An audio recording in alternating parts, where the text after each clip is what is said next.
اور کوشش کروں گا کہ جو ہماری تاریخ ہے نا، جہاں تک میں جانتا ہوں یا جو میں نے اپنے بزرگوں سے جو سنا ہے وہ کوشش کروں گا آپ کو بیان کرنے کی۔ درمیان میں کچھ مشکل وقت بھی آئے، جہاں تک میں سمجھتا ہوں سب سے پہلے عالم جو ہماری اس بستی میں مولانا صاحب اللہ صاحب رحمۃ اللہ علیہ، جنہوں نے باضابطہ طور پر مسجد کی خدمت بھی کی اور مدرسے کا وجود بھی یہاں قائم کیا، ان کے بعد حضرت مولانا الدین صاحب رحمۃ اللہ علیہ نے اس کا بیڑا اٹھایا اور پوری ہماری برادری، ہم بچے تھے پڑھتے تھے، اس سے پہلے بھی یہ لوگ موجود ہیں آپ کہ گھروں سے تنخواہ اکٹھی ہوتی تھی، مشکل وقت ہے، پیسہ اتنا آسان نہیں تھا تو بہت ساری تکلیفیں ہوتی تھی، لیکن وہ نظام کے ساتھ چلتا رہا اور الحمدللہ میں یہ حضور حافظ صاحب رحمۃ اللہ علیہ کی کرم نوازی ہے، خواجہ نشست کی کرم نوازی ہے کہ جو بھی احساس کرنے سے منسلک ہوا، جو قوم بھی خواہ وہ کسی قسم کی قوم بھی تھی، قرآن کا نور وہاں ضرور پہنچا۔ کسی بھی قسم کی قوم جو احساس کرنے سے منسلک ہوئی، قرآن کا نور اس کے گھر تک ضرور کیا۔ یہ ہمارے بزرگوں کا فیصلہ، بدقسمتی سے چند سال کا وقفہ آیا، یہ ہماری کوتاہی تھی، ہماری سستی تھی، ہماری کم علمی تھی کہ ہم نے اس نظام کو بس سے پوچھا۔ اس کے بعد الحمدللہ 1992 سے پھر یہ ہماری مسلسل کوشش ہے کہ ہم کسی نہ کسی طرح اس کو جاری رکھیں، اور الحمدللہ یہ جاری ہے۔ ٹھیک ہے، یہ اتنے معیاری حضرات ہم نہیں رکھ سکے، لیکن یہ کوشش ضرور ہے یہاں قرآن کی تعلیم کا سلسلہ جو ہے یہ بند نہیں ہونا چاہیے، یہ جاری رہنا چاہیے۔ تو میں پوری اپنی قوم سے یہ توقع کروں گا کہ ہمہ قسم کی خدمت،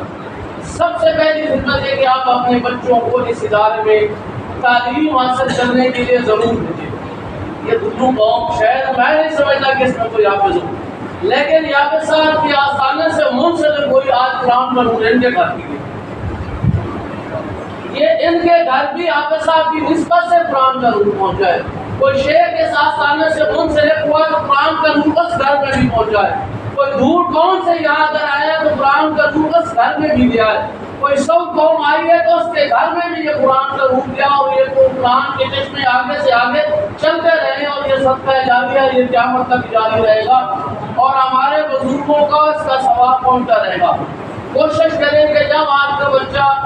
5ویں پاس کر لے تو اس کو کوشش کریں، اگر وہ اس قابل ہے اس کو قرآن پاک حفظ کروائیں، بعد اس کو اسکول بھیجیں۔ کچھ نہیں ہوتا، 3 سال میں اگر بچہ قرآن حفظ کر لے گا تو اس کو ڈائریکٹ ہم 8ویں میں داخل کرتے ہیں اور وہ دوسرے بچوں سے اچھا پڑھتا ہے۔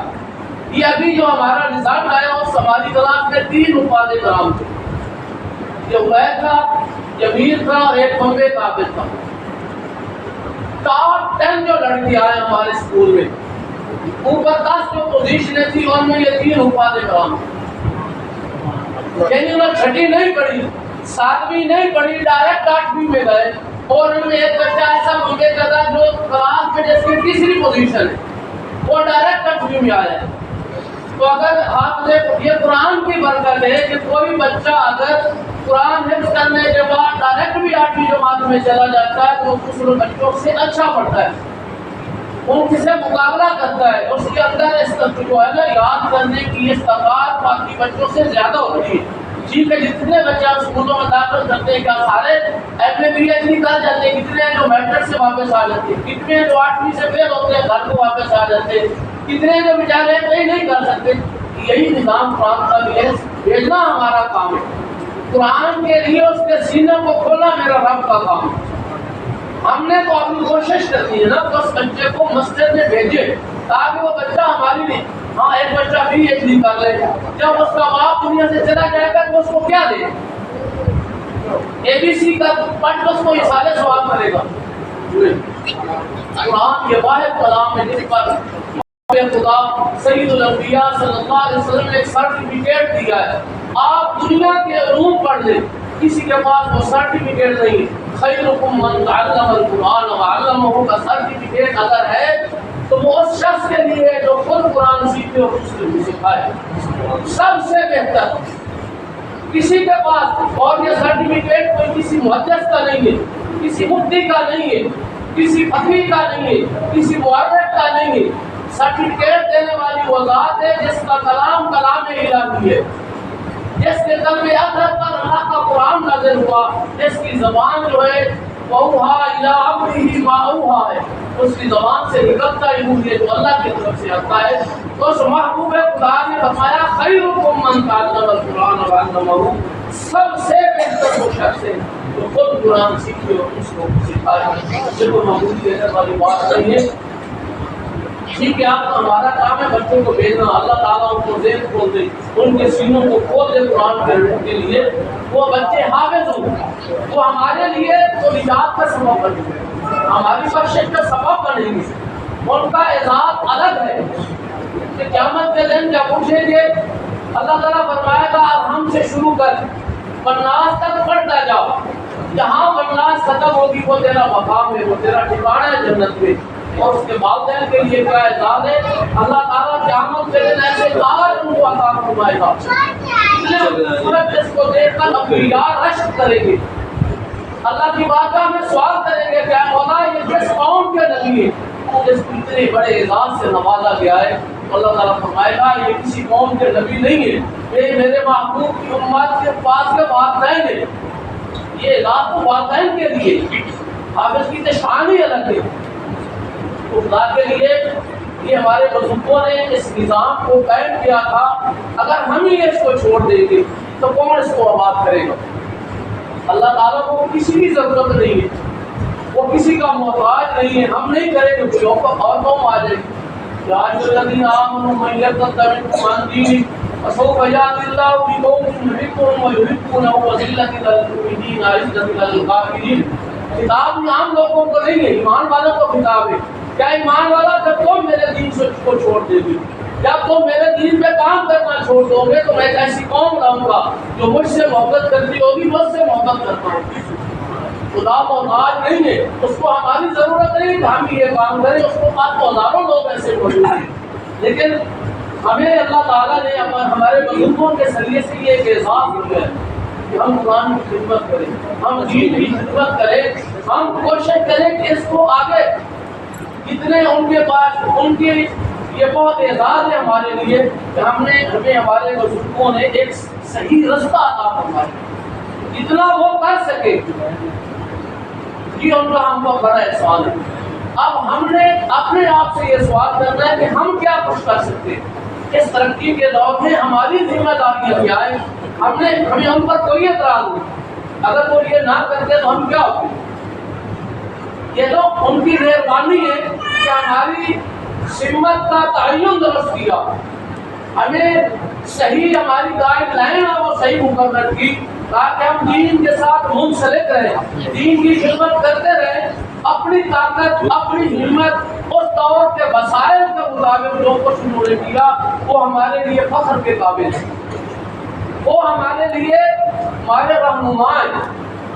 اعتراض نہیں کرنا چاہیے۔ پتہ نہیں اس وقت کتنے مشکل حالات تھے، آج تو پیسے کی ریل پہ ہم اپنے آپ سے سوال کریں کہ ہم اس دین کے لیے، اس مدرسے کے لیے، اس خانقاہ کے لیے کیا کر رہے ہیں، یا اپنی آخرت کو بہتر کرنے کے لیے کیا کر رہے ہیں؟ یہ تو ہماری نجات کا ذریعہ ہے نا۔ تو کوشش یہ کریں کہ آپ اپنے بچوں کو بھی بھیجیں بغیر کسی تفریق کے کہ یہ نظام کون چلا رہا ہے، جہاں کسی کا مولانا صاحب اللہ صاحب رحمۃ اللہ علیہ اللہ تعالیٰ نے انہوں نے کیا، اس کے بعد حضرت مولانا صاحب رحمۃ اللہ علیہ انہوں نے یہ ذمہ داری نبھائی، اور آج اگر میں ذمہ داری نبھا رہا ہوں، میں ممکن میں بھی نہیں ہوں، کوئی اور اس کو سنبھال لے گا۔ یہ نظام جو چلتا رہنا چاہیے،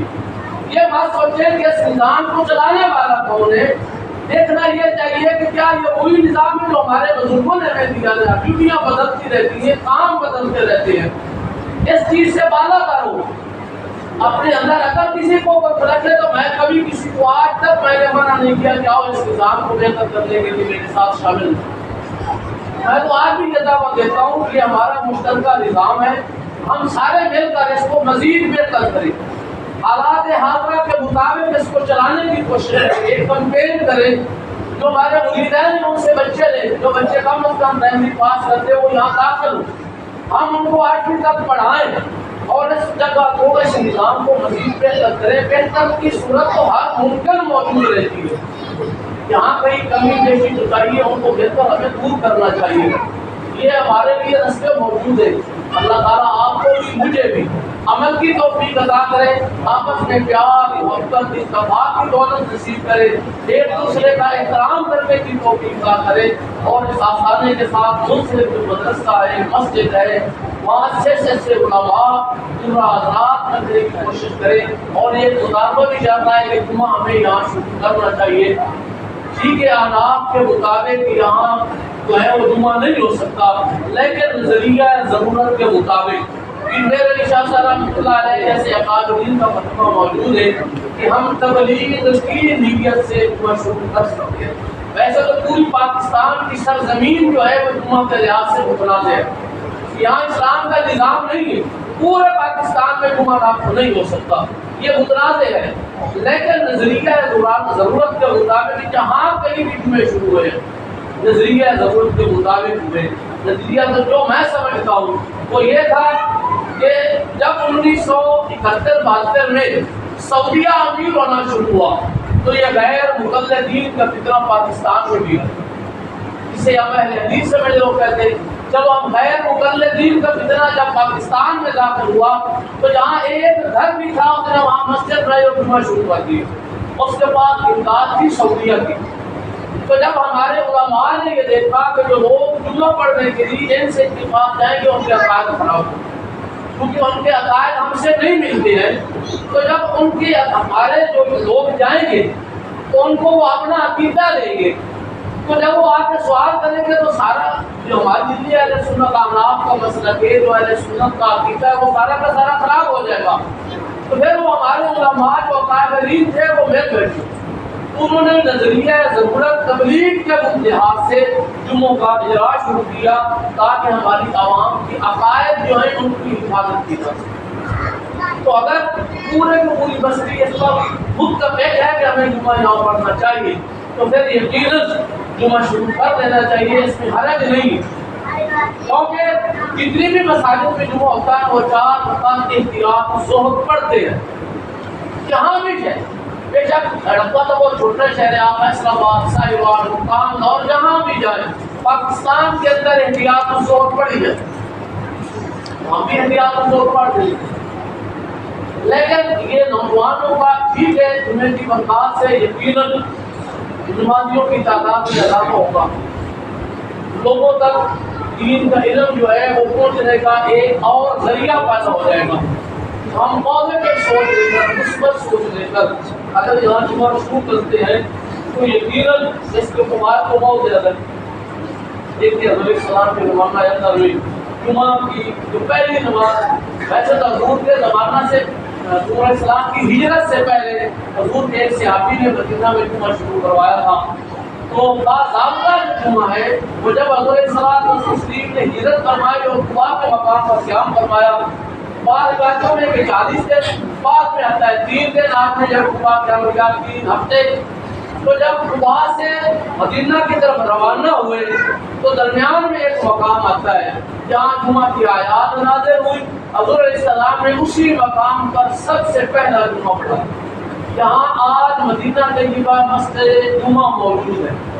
جو مسجد نبوی اور مسجد قباء کے بالکل درمیان پورا درمیانی فاصلہ بنتا ہے، آپ اس جگہ مسجد جمعہ قائم ہے۔